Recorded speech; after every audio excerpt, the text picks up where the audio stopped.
जब हम छत्रपति शिवाजी महाराज के बारे में सोचते हैं तो सबसे पहले क्या ख्याल आता है?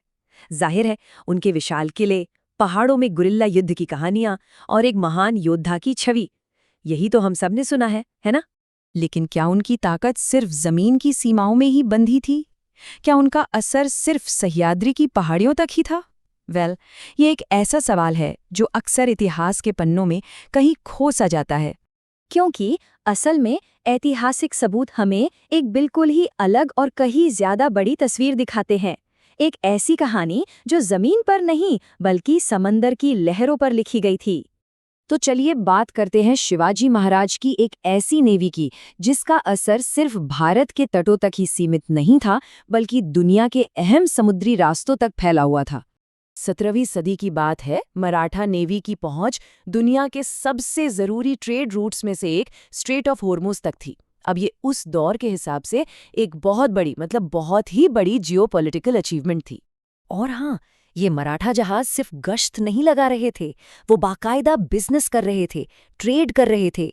उनके ट्रेडिंग कनेक्शंस मक्का, यमन के मोचा, ओमान के मस्कत और अदन जैसे बड़े इंटरनेशनल पोर्ट्स तक थे।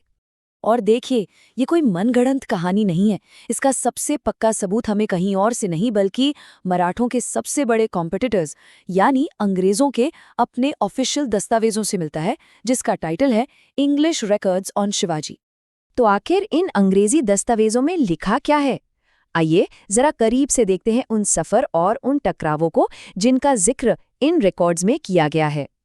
देखिए, 17वीं सदी में अरब के ये बंदरगाह, खासतौर पर मक्का और मोचा, इंटरनेशनल ट्रेड के सुपर हब हुआ करते थे। यहाँ से पूरी दुनिया में सामान आता और जाता था।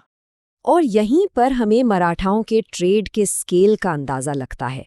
अंग्रेजी रिकॉर्ड्स साफ साफ बताते हैं कि महाराज कीमती सामान से लदे 2 बड़े जहाज़ों को मोचा बंदरगाह भेजने की तैयारी कर रहे थे।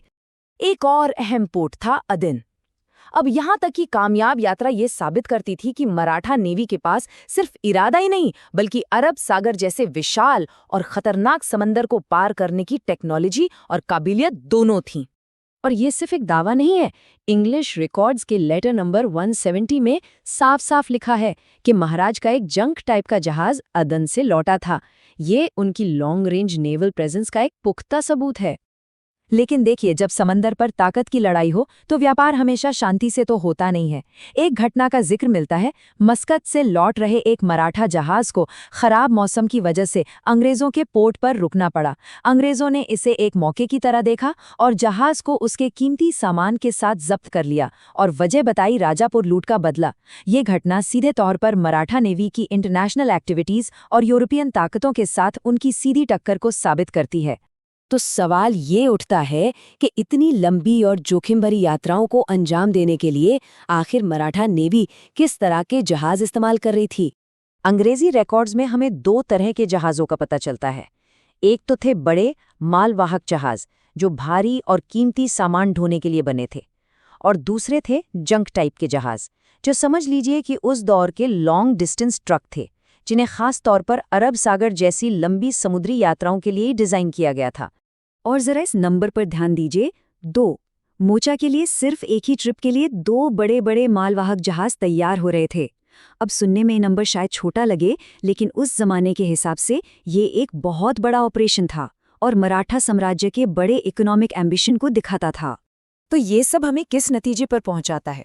सीधी सी बात है, शिवाजी महाराज की ये नेवल स्ट्रैटेजी सिर्फ एक डिफेंसिव तरीका नहीं थी। ये उनकी दूरदृष्टि, उनके विजन का एक जीता जागता सबूत थी। ये समझना बहुत जरूरी है कि इस नेवी का मकसद सिर्फ अपने समुद्री तटों को बचाना नहीं था। इसका लक्ष्य कहीं ज्यादा बड़ा था। इंटरनेशनल ट्रेड स्थापित करना, राज्य के लिए आर्थिक ताकत बनाना, समंदर पार अपना दबदबा कायम करना और जरूरी समुद्री रास्तों को अपने कंट्रोल में रखना।